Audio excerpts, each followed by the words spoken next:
Reading with your kids. Hola, ni hao, konnichiwa, assalamu alaikum, shalom, mahaba, ciao, bonjour, namaste, jumbo, bienvenidos. Hey, my name is Jedley. Welcome to Reading with Your Kids. We are coming to you from the beautiful, wonderful, historical neighborhood of Reedville, located in the southwest corner of Boston, Massachusetts. We are so very honored and absolutely delighted that you are joining us in our mission to help all families grow closer through reading. We do that by sharing fun, thoughtful, and thought-provoking conversations with fascinating people who just happen to be writing books for kids of all ages. You can join us in that mission by telling all of your family and friends about the show and letting them know that they can hear us on the WREB AM/FM 24/7 radio network. And they can find us on the iHeartRadio app, on Spotify, Apple Podcasts, Amazon Music, Good Pods, Podcast Addict, Audible, CastBox, Player FM, Boomplay, Ghana, wherever you find your favorite shows. We have four wonderful guests for you today. Chris and JJ Grabenstein will be here to celebrate The Boy Who Cried Underpants and Jack and the Beanstalk. And my amazing intern, Raylene Tang, will be helping us with that interview. And later in the show, Patti Calcosz will be here to celebrate her new middle grade novel. It's called Olaf and Essex. Speaking about Olaf and Essex, I am here to tell you that Olaf and Essex by Patti Calcosz is our latest Reading with Your Kids certified great read. This is a charming and unconventional tale that blends magic, animals, and humanity in a whimsical narrative that offers plenty of warmth and humor. The story follows Olaf, a thoughtful bear, and his best friend Essex, a clever red fox, as they find themselves wrapped up in the lives of humans, specifically witches, who are entangled in a plot that revolves around a mysterious and powerful baby. It's a really wonderful book. The novel's plot thickens with each chapter as both human and animal worlds collide.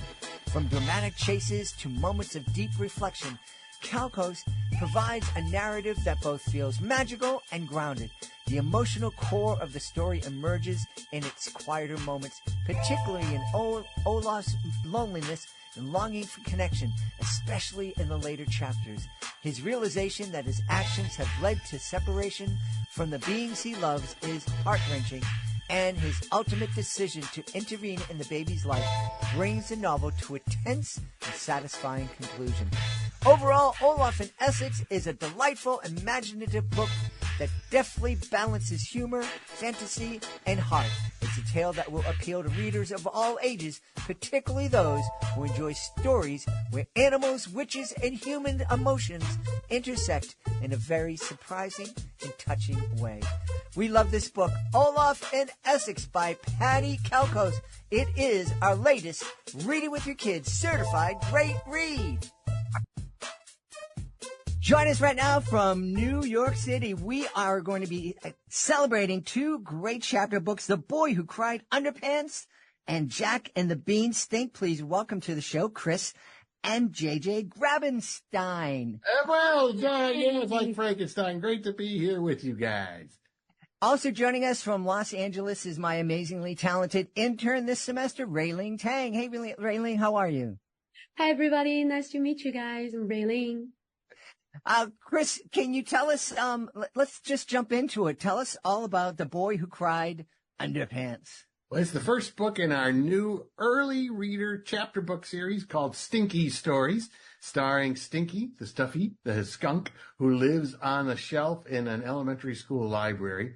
And the kids all know in this particular library, if they don't like the way a story ends, once the grown-ups are gone, they can turn to Stinky and he'll wake up, come to life, and help them use their imagination to come up with a new ending. So they're listening to the classic Aesop fable, The Boy Who Cried Wolf, and one of the kids, a third grader, is really worried about the sheep. What happened to the sheep?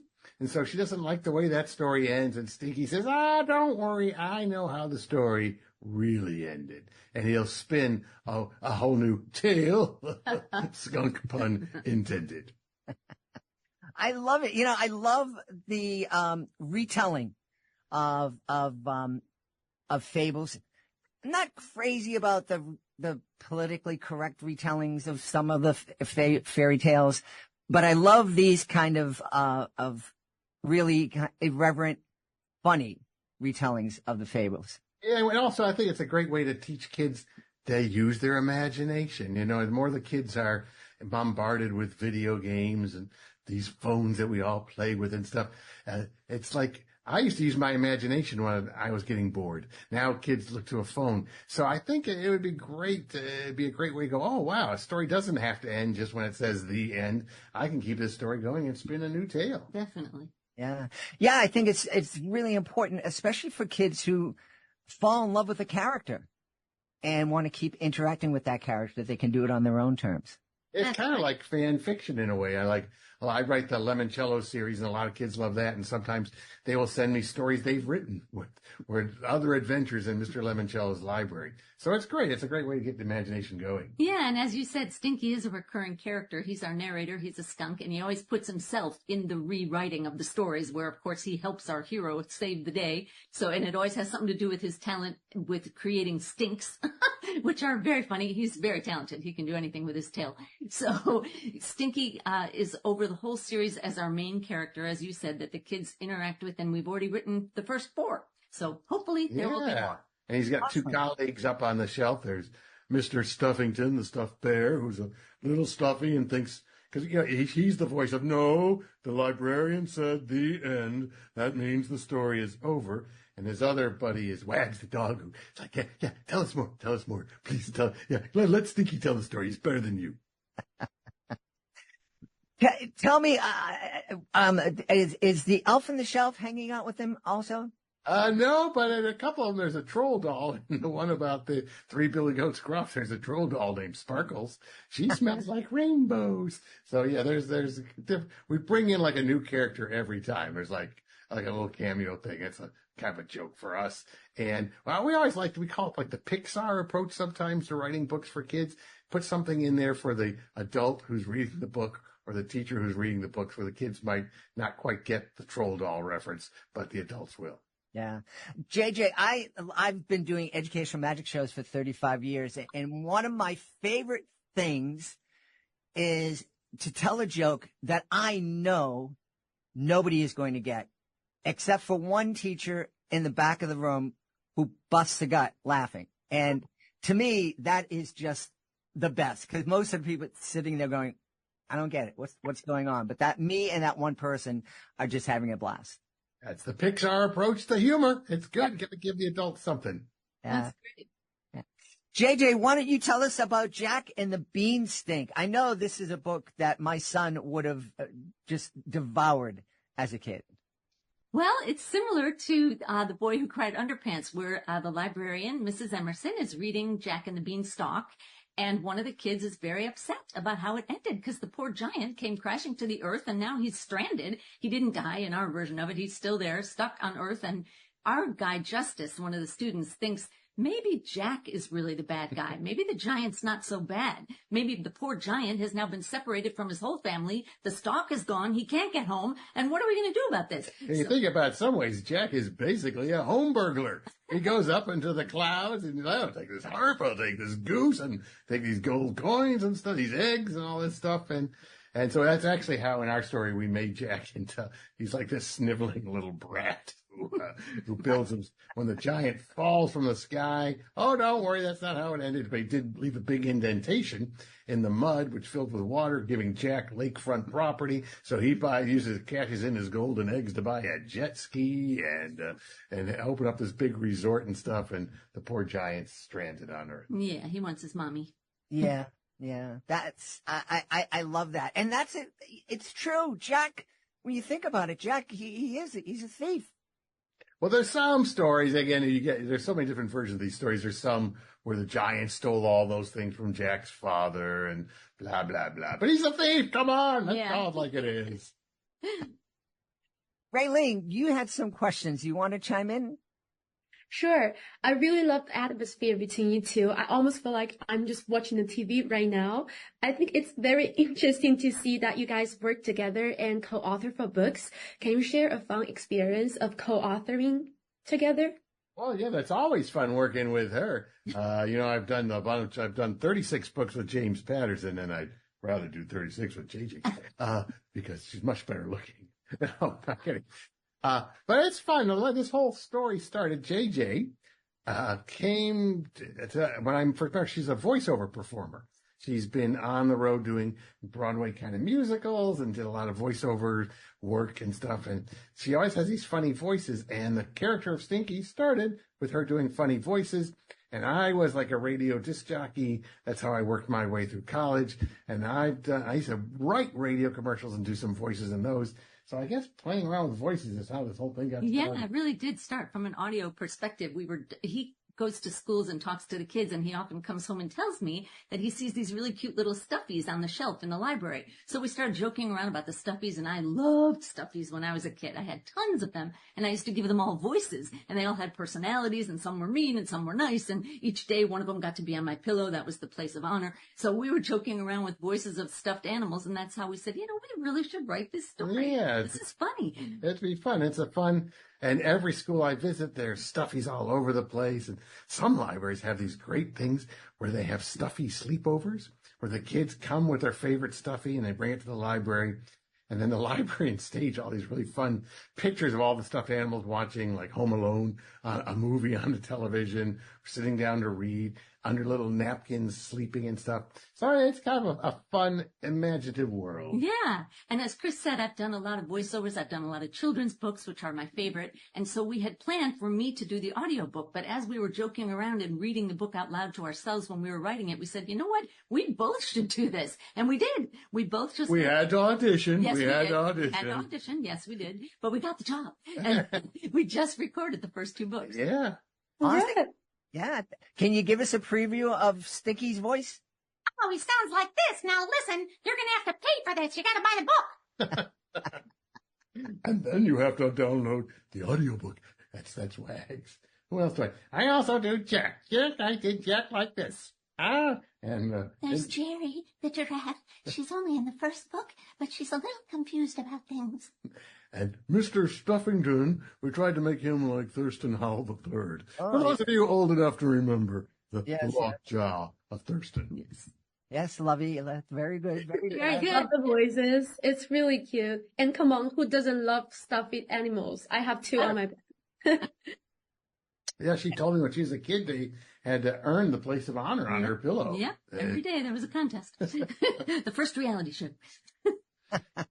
That's really nice. Chris, I have another question for you because when I searched through your website, I really loved one sentence you said. You said you believe you're still 12 years old and maybe 10. So do you have any other magical ways to share with the audience that how to stay close and connected to children and their world? Well, I spend some time with them. I like to do school visits. So as an author, I've been lucky. I used to do like 100 school visits a year. And I used to do improvisational comedy. So a lot of times I'll make up a story with the kids. And often if it was in a library and I'd see the stuffed animals on the shelf, I said, what do you think happens at night? And we'd make up a whole story about what the stuffed animals did at night when the kids weren't there. So that's a good, and for writers out there, what I do is I listen. When I was in 5th and 6th grade, there's a band called the Monkees. Hey, hey, we're the Monkees. We're big.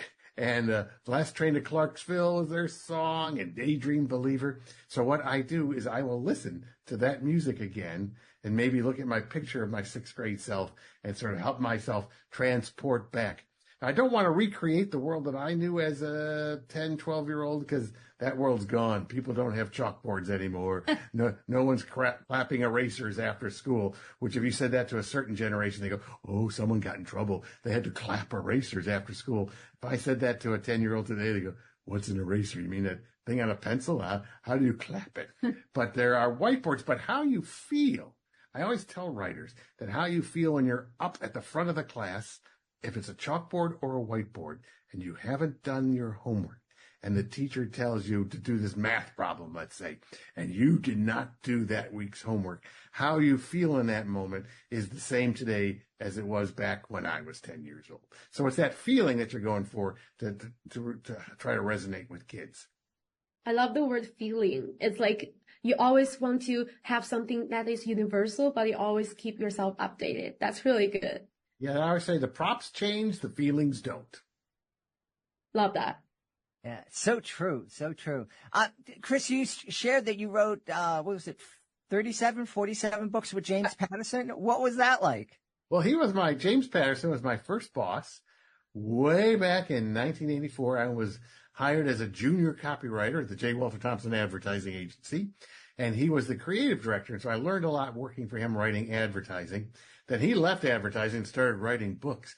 And when I was done with advertising, because it's a young person's job, I said, James Patterson had a pretty good second career. So he was my inspiration for becoming a writer, because I think there's something about, we used to have to grab the viewer's attention in 5 seconds. When I was writing commercials, remote controls TiVo had not yet been invented, but remote controls were. So you had 5 seconds before someone could reach for their remote and zap your commercial if you didn't grab their attention. So I figured there was something between those. And then Jim saw, I would call him Jim because that's what we called him back in advertising. He went off to write books and become, of course, the #1 best-selling author in the history of authors. But he started writing books for kids, and he saw that I was writing books for kids. And he said, you want to work on some of these? And I said, yes, sure I do. And we did 36 together. Wow. That's fun. James is one of my favorite authors as well. Yeah, we did the Treasure Hunters, I think 9 books in that series, a series called I Funny, House of Robots, Jackie Ha Ha, Word of Mouse, Potty Mouth and Stupid, which was my favorite title. So yeah, That's Nerds Forever. That's Nerds Forever. Yeah. Yeah, cool. Very cool. I'm curious, the transition from advertising to writing children's books, was that a difficult transition for you, or or is it just like, oh, I have to tell a story with a limited amount of words. This is going to be easy for me.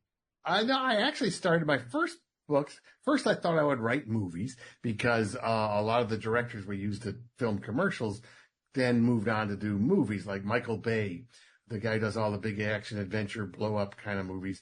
He started out doing Diet Dr. Pepper commercials. So I knew him and I knew some others. So I thought I'd write movies. So I studied movie structure, but I was on the wrong coast and I was at the wrong age to do that. And my first published books, I spent 4 years in the wilderness of rejection, where I ran. JJ was the only one reading my books, other than the publishers who rejected them soundly. So I have 4 manuscripts rejected, and my first published books were actually adult murder mysteries. And I'm now currently the president of the Mystery Writers of America, so I still have my foot in that world a little bit, because a lot of my kids' books are mysteries.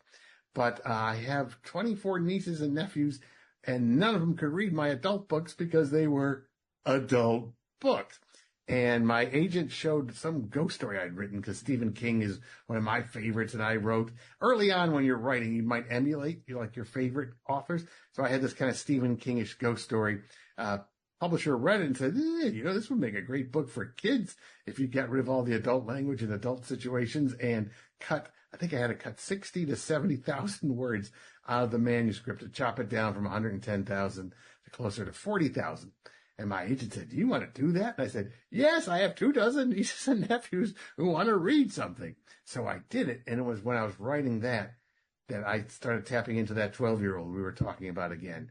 And I remembered all the Mad magazines I loved as a kid and the books I loved as a kid. And I had so much fun writing that was the turning point. I thought, this is what I want to do. So The Crossroads was my first one for kids. And now I've done I've done 36 with James Patterson and probably 2 or 3 dozen of my own for kids. Wow. That's really amazing. Since we have Ray Ling here in the interview with us, JJ, I was wondering, do you find that your books and do you think this series is going to be a series that can bridge different cultures and be translated into different languages and still have the same kind of response from kids? Well, we certainly hope so. That's how we see it. I mean, imagination doesn't have a nationality. Everybody loves to, create stories. Kids everywhere love to dream and think up things on their own. And I think what you said before about screens is a pretty universal issue these days in many different countries. I'm not sure, Railing, when you were 6 years old, would you have found potty humor smells funny?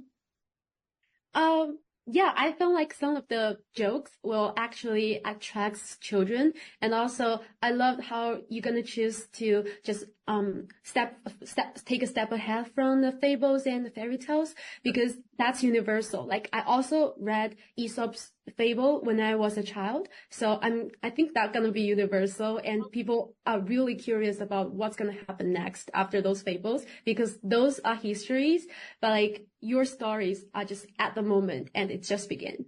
Oh, good. Excellent. Yay. Thank you. Yeah, I've been very lucky that the Limoncello books have been translated into like 24 different languages, and my picture books have been, I think, Chinese and Italian so far. So yeah, we have high hopes. Yes. I think stinks are universal. Yes.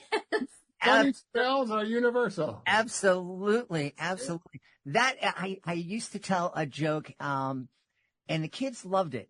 And, but every time I told the joke, I wouldn't get invited back to the school for some reason. The joke is, what's invisible, and smells like carrots? I think A rabbit's fart? A rabbit's Yes, fart? bunny farts. Bunny fart. Funny farts. And like I said, I get a big, huge laugh and wouldn't be invited back to the school anymore. So kids love it, but teachers not so much. Yeah. Yeah, we try to avoid the actual fart word, but we do have some bean blasts. How can you do Jack and the Bean Stink without intimating, at least? Mm-hmm. Yeah. JJ, do you have any advice for aspiring voice actors? Oh, well, it's funny when people ask Chris, do you have any advice for writers? He says, read, read, read. And I would say, listen to every audiobook you can get your hands on, especially the genre that you're interested in doing, because there are subtle differences and usually a different crop of narrators depending on what genre. So if you're interested in children's books, check out a bunch of audiobooks and listen to all of them, and you'll get the hint. You'll get the idea of how you change the characters. It doesn't have to be a huge change. It can be subtle. But if you're thinking of a character in your mind, then you can think of how they speak, their mannerisms, and you can really separate the character from another character, even without doing a huge vocal change. So, for instance, we were talking about Mr. Stuffington, and if you think about a stuffy character, like we said, Thurston Howell III, if people listening don't know who that is, maybe you know Niles Crane from Frasier, someone that you know that's very stuffy, and just the minute you think about them, you start talking that way. So I would advise you to pick a book and then try to think of a character from a TV show or a movie, or even someone that you know, your crazy uncle, who talks a certain way, and give each of those characters one of those voices to practice. Yeah. Do you have any tips that help you remember what the voice you created or used, so that you don't so when you go back to do another scene, you're not sitting there going, oh, how did I do that voice before? Yeah. That was my issue when I would read to kids. I do the funny voices, and the next night they're like, no, you did the voice differently last night. And I'm like, oh, I don't know, how did I do it? That's so funny. Well, they were paying attention if that's what they said. So you definitely grabbed them. Think about Jim Dale trying to do the Harry Potter series, right? How many voices? I can't even imagine the number that came to.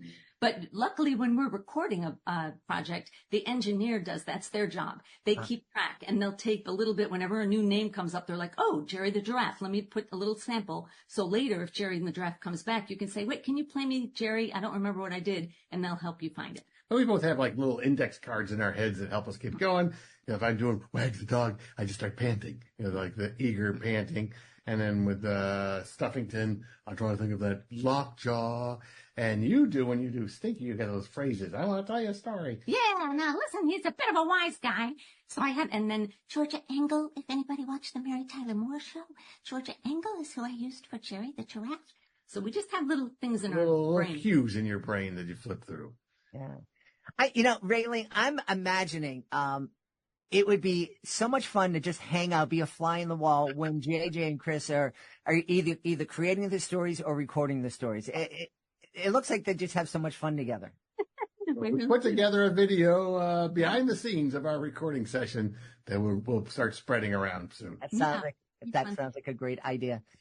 We should probably let you tell us where we can go to find out more about this great series and more about each other.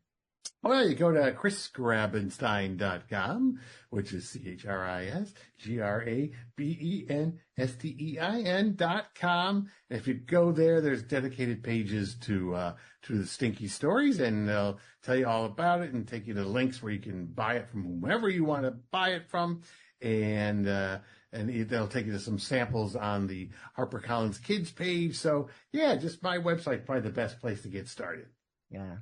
We've had a great time speaking to JJ and Chris Grabenstein. They are the driving force behind The Boy Who Cried Underpants and Jack and the Beanstalk.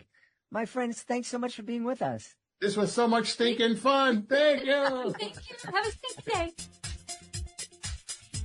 Hey, my friends, we are really excited. Reading with Your Kids podcast is returning to the Chicago Toy and Game Fair November 9th and 10th at the Stevens Convention Center in Rosemont, Illinois. Let your imagination come to life at the Chicago Toy and Game Fair, the ultimate family play experience.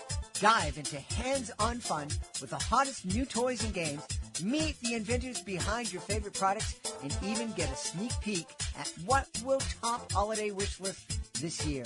From interactive play zones to exciting competitions and exclusive giveaways, there's something for every member of the family at the Chicago Toy and Game Fair. And don't miss the Young Inventor Challenge, where kids showcase their creativity and innovation. Who knows? You just might meet the next big inventor. Join us at the Donald E. Stevens Convention Center in Rosemont, Illinois, November 9th and 10th. Whether you're a game enthusiast or just looking for a fun weekend with the family, the Chicago Toy and Game Fair has it all. And like I said, the Reading with Your Kids podcast will be there, and you may have a chance to be heard on the show. Get your tickets today and bring the magic of play to life. Visit shytag.com for details, and be sure to use the discount code READ, R-E-A-D, at checkout to save on tickets. We are really excited to welcome our guest here to the show. She is celebrating her new middle grade novel. It's called Olaf and Essex. Please welcome to the show, Patti Calcosz. Hey, Patti, how are you? I'm great, Jed. How are you? I'm wonderful. I'm really looking forward to you telling us about Olaf and Essex. I understand this takes place in New York City, but it's an alternate kind of New York City. It's an alternate version of New York City where there are witches. The police department has supposedly reformed and has become the conflict resolution department. But Okay. the police are now blaming witches on for all the problems in society and are harassing them. So, yeah, I just figured that entities with power generally don't like to give that power up. This is absolutely true. So tell us about the story. Tell us about Olaf and Essex. Okay, so late one night, Olaf, a bear living in Central Park, he comes across these witches who have a baby, and he doesn't realize that they've kidnapped the baby from the father, the conflict resolution department's chief magic detector. They're trying to force him to dismantle the magic detection unit and to stop harassing the magical community. So when they see this huge bear, suddenly they get really frightened and zoom off, leaving the baby behind. So Olaf thinks these are the parents that he accidentally scared away. So he and his best friend, Essex the fox, they search for Harvey and Mabel. And when they find them, they try to give the baby back, but witness Mabel, who's furious at Harvey for leaving the baby behind, turn him into a frog. Eventually they discover that these wise trees in Central Park explain that these are the kidnappers, they're not the parents. So then with the help of their furry friends and some relatively good witches who live in the park, sisters, they search for the baby's mother. They try to evade Mabel and try to avoid getting turned into frogs themselves. And they have to keep the baby away from her magic detector father. If he discovers the baby's magical powers, he's going to use her against the magical community. Wow. There's a lot going on. Yes. Now, was there anything, did the story come to you in a dream, or were there events, in your real life that were inspiring these stories? Kind of both. I received this mental image of a fox and a bear standing with a young girl in a tundra, and I've never lived in a tundra, so I figured I would set the story in Central Park, as I'm a native New Yorker and I'm familiar with it. Also, the girl was about 13, so I thought that would be young adult, and I had been writing some stories about relationships, and I was kind of burned out on that, so I figured I would make the child younger, and then I got this image in my head of a bear's arm reaching through a window to steal the baby from a crib. So then I had to figure out, well, why is the bear doing this, and how can I get readers to root for him instead of judging him? So I kind of figured, okay, I can't have him actually steal the baby from the parents. So at first I thought maybe I'll set it in a medieval world where an evil king and queen can't have their own kids, so they, take the baby from one of their powerless serfs. But then I just figured, well, that's a lot of research into figuring out how to write authentically medieval situation. I haven't read a lot of medieval fantasy. And I was really more interested at that point in writing and not doing that much research. I mean, I did wind up doing quite a bit of research, but not to the extent that I would have had to do. Mm-hmm. So, and then I think Mabel and Harvey, I realized sometime after I'd begun writing that I was kind of influenced a bit by my parents, who were always bickering, but not funny, nor were they witches like Mabel and Harvey.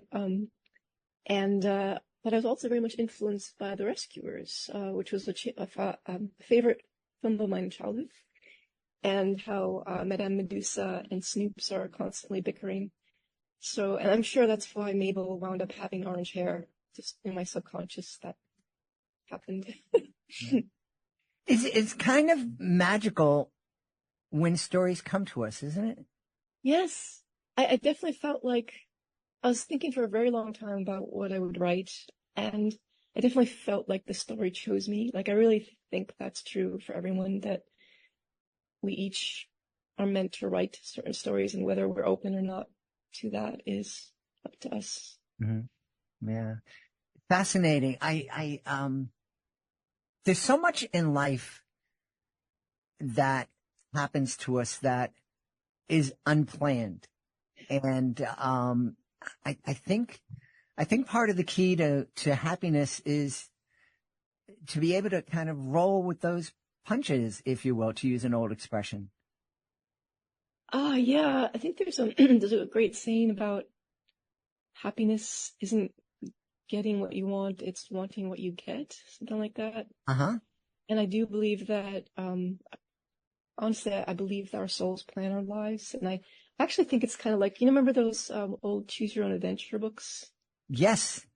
And how whatever decision you make, you still wind up at one of only a few possible endings. Mm-hmm. So I think there's a lot of leeway, and we get to make a lot of choices, but there are pathways that are meant for us, and whatever we choose determines which of those pathways will be set on. And I do think there are always ways to get off a certain path and get onto another one. Mm-hmm. Like when I wrote Harvey and Mabel, I gave them plenty of chances to do the right thing, and to stop being villains. And Harvey actually does try to redeem himself. But I think Mabel's kind of just on that redemption-less road and not turning back. So, do you write like a complete backstory for all of your characters, or have that whole thing in your mind as you're creating this story? I do not, and I do not outline. I basically allow things to come to me, and then I think about what has come to me, and that begets more ideas. But I find that I just need to be open and allow things to occur, and figure it out as I go along. There was only one time during the writing that I felt I wrote something that wasn't actually authentic to the character. It was this part where the grumpy witch sister, she's upset when they're in the new hideout and there's all these broken windows and no privacy, and she thinks about how she's going to need to be careful when picking her nose. And that made me laugh. So I kept the line in there because I thought it was funny, but I felt uneasy about it. I was like, I really think I should take it out. And then my writing buddy read it. She's like, yeah, that made me laugh, but Hilda wouldn't care. She would pick her nose no matter who was around. So I was like, yeah, I have to take that out. But mostly, like, I feel like the ideas come to me and I just kind of sense who these people or these animals are. Yeah. Why do you think, and this question is just occurring to me because I have a phenomenal team of interns working with me this past summer, and one of them was sitting down and reflecting and thinking about investigating why we use animal characters for kids' stories. And your story isn't a picture book. Your story is more for older kids. But why did you choose animal characters? I didn't choose. Remember that first mental image had a fox and a bear with the young girl. And I realized that my subconscious was pulling from when my brother and I were kids, we would sometimes put on these puppet shows with my plush fox and his teddy bear. Oh. So I figured that was why. And also when I got that image, I realized, okay, so I'm probably meant to write this for kids. Mm-hmm.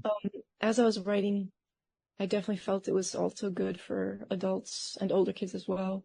There's a lot of stuff that I think appeals to. I mean, I love animated movies, and I know a lot of adults love animated movies and will bring their kids to the animated movie, but are secretly enjoying it too. Mm-hmm.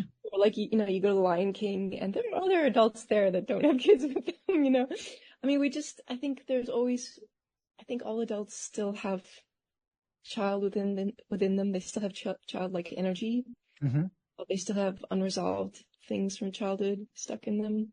And I think animals, there's just this innocence and this heart, animals. Like, I don't know if you have pets. I have a cat. I actually we just had to say goodbye to our dog. Sorry. Yeah, thank you. It was, he lived a long life with us, and he made us happy, and I hope we made him happy too. I'm sure he did. And that's the thing. Animals, they don't judge you. They don't want anything except your love and to feed them and play with them and, take care of their business. But, they're so, a lot of times when you go through adult life or even kids, you're being subjected to people. We all have this, brain that kind of is used to it, whether it's a person or situation that's oncoming. Immediately it tells you, okay, this is a threat. Mm-hmm. This is an ally, or this is neither, so we don't need to waste any time and effort on them. So I think already as a child, even you're going through life and you're realizing, like people aren't, like kids I think are very open, young Mm-hmm. kids. And as you grow, you start to be careful. Mm-hmm. You start to realize not everyone has your best interests at heart, and they're judging you. But animals, they're just so, the most part, kind. Mm-hmm. I mean, you go out in the wild and you see like animals, they'll still fight over food scraps and defend their territory, but that's understandable. But if you have a pet and all those needs are taken care of, they're just good, Yeah. They're lovely. One of the things I read on your website that kind of caught my attention was this paragraph. My characters' thoughts about oneness and the depictions of spirits in my novel reflect my own experiences and my current spiritual understanding. Can you expand a little bit about that? Yes. So I was brought up Catholic. I think I kind of rejected that in my early 20s. Just didn't seem to be melding with my experiences, Mm-hmm. what I had taught. And then I started to, already in childhood, I had health symptoms, but then probably around 26, I was 26, that's when the health problems started. And I did the whole Western medical thing, and Western medicine is great at emergency medicine, not so great at chronic health conditions. So I turned to spirituality and alternative healing, and I've kind of gone down that path. And I've also had a number of spontaneous spiritual experiences, and been following spiritual teachers. So I don't know, I don't know, or I don't think any of those teachers really knows what's going on, why we're here, why bad things happen, what happens after we die. But I think there are things I've learned about like incarnation that to me seem more plausible than the other things that I was maybe taught or brainwashed into believing as a child. So I tried to put that in my book, or I didn't actually try, it just sort of organically came up. But also, I am writing a story and I want it to be entertaining, so I did take some leeway with, like, I don't know, I have one of the villains near the end, or actually it's a prequel, it's a sneak peek into my sequel. Okay. He's in the life, between lives, I guess, going over things with her guide, and she's still holding on to all this resentment.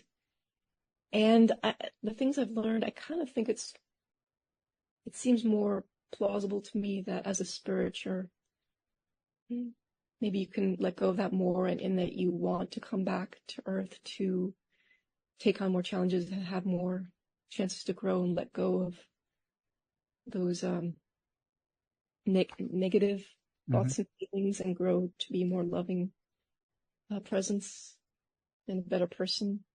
But I just thought it would be more fun to have her, like, having not learned her lessons and be ready for the next book to come in as another villainous presence. So I definitely feel like I'm trying to write things in my books that make people think, and maybe give them an alternate point of view from what maybe they've learned.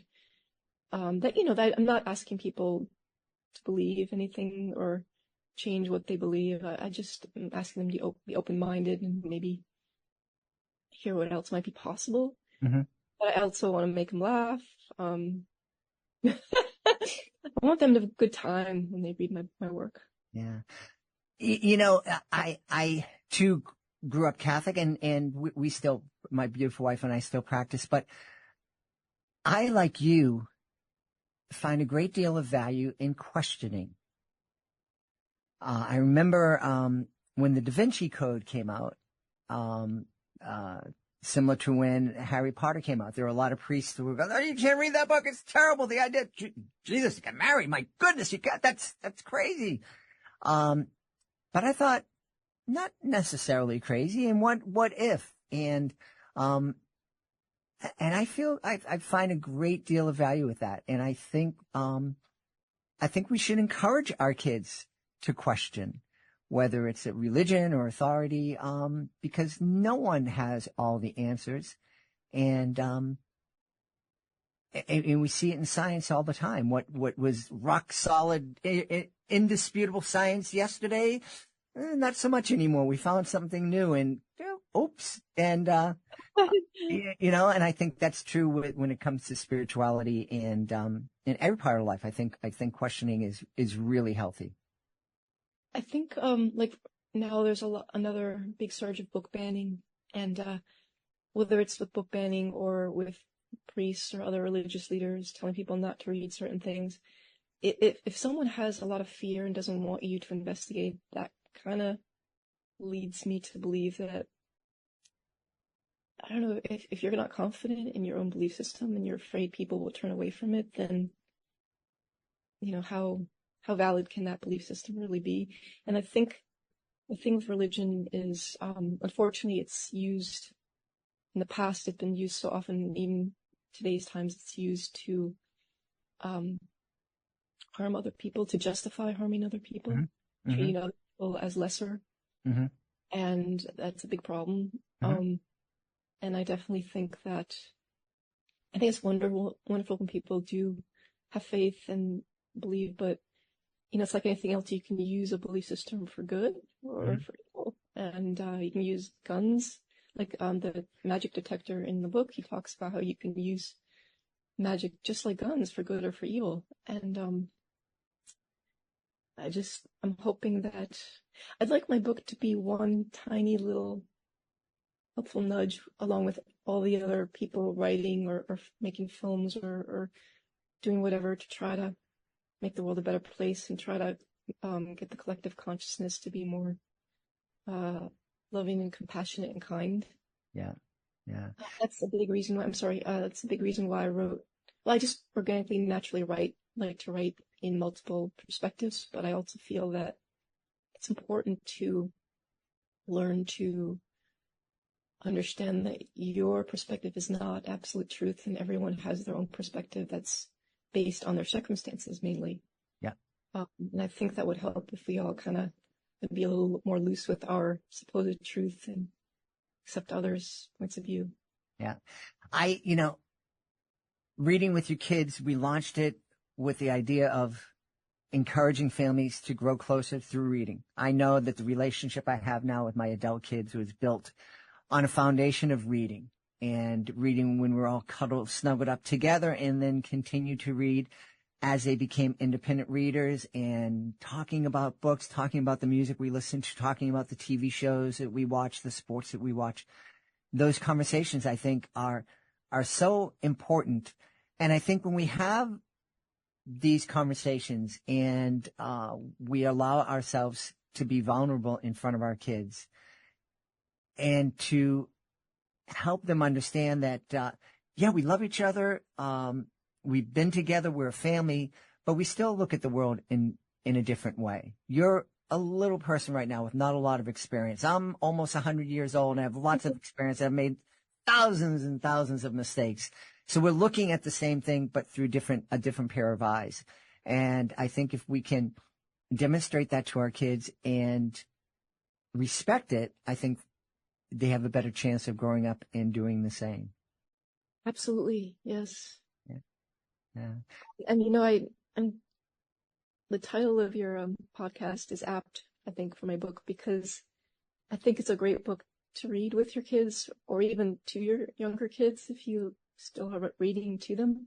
There's so many fun voices you can make, the animals and the different humans. I think it really lends itself well to that. I would like to caution, I've had some parents and caregivers express interest in my book for their very young kids. And I think there's a lot of great stuff in the book for young kids, especially the animals. There's so much sweetness and kindness and positivity in the book.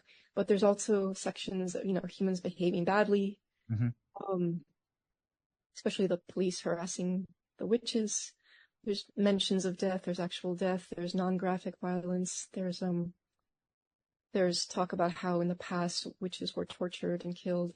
So I would definitely suggest, if you have young kids, or especially sensitive kids, read ahead, and then you can maybe edit out the parts you don't feel they're ready for. Yeah, absolutely.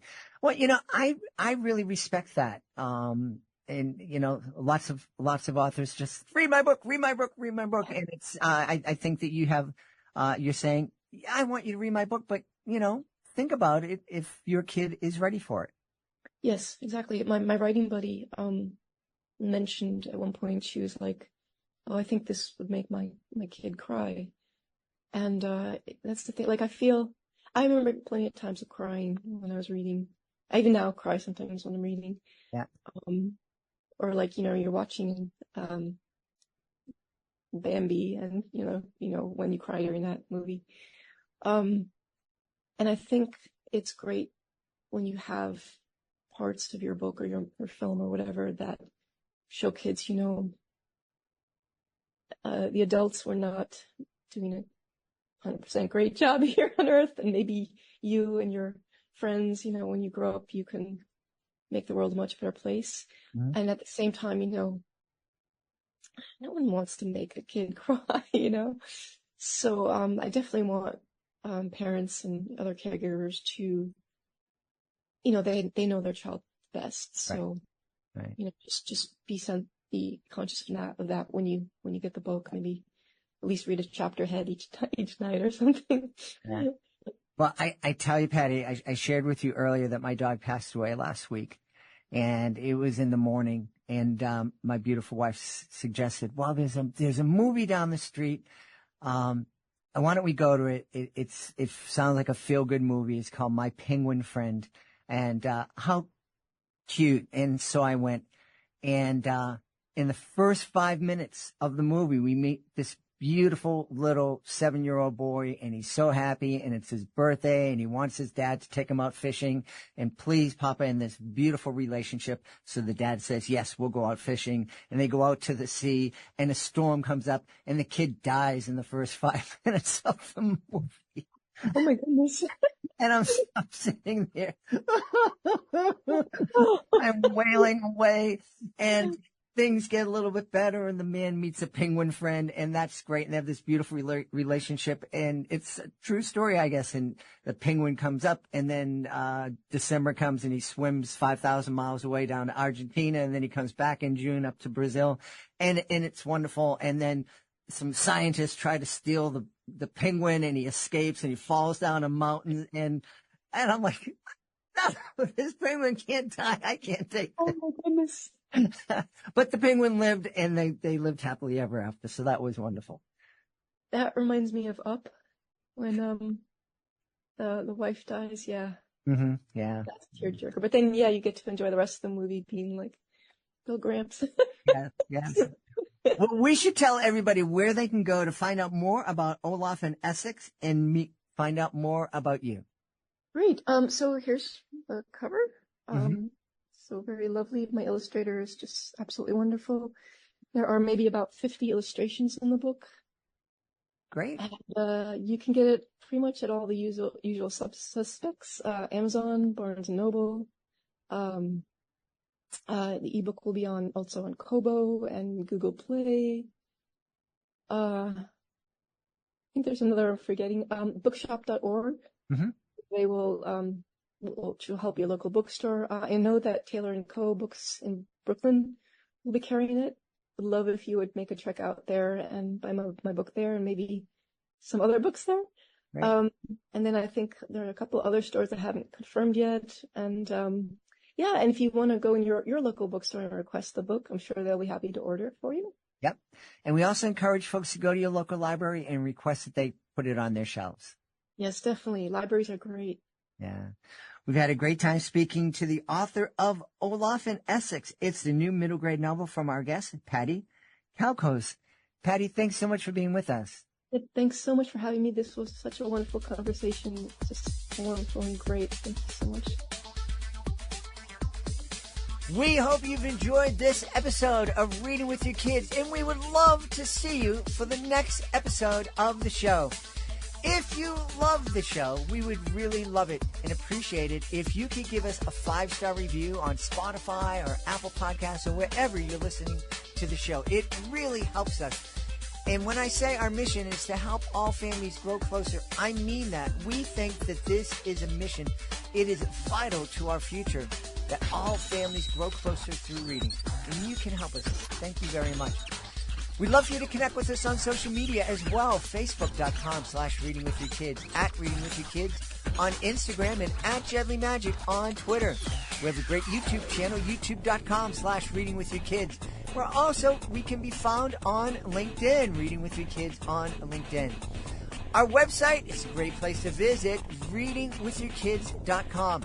You can check out our blog and read our entire review of Patti Calcosz' Olaf and Essex middle grade novel. It really is wonderful. Our team loved the book, and we think you'd love it too.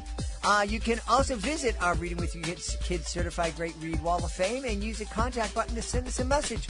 Let us know what you love about the show. Let us know what we could be doing better, and let us know who you would like to hear on a future episode of Reading With Your Kids. And if you are an author, please be sure to click the Authors Click Here button up at the top of the page. You can find out how you can be a guest. Being a guest, it's fun, it's easy, and it gives you the chance to tell thousands of Kidlit fans about your great kids' books. You can also learn about a very effective and affordable promotional service. In fact, you can learn how you can have your book in our booth at the 2024 Chicago Toy and Game Fair. We expect over 30,000 people to attend.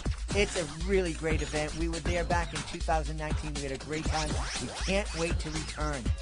Want to thank the folks who made today's show so wonderful. Of course, want to start by thanking our guests, Chris and JJ Grabenstein.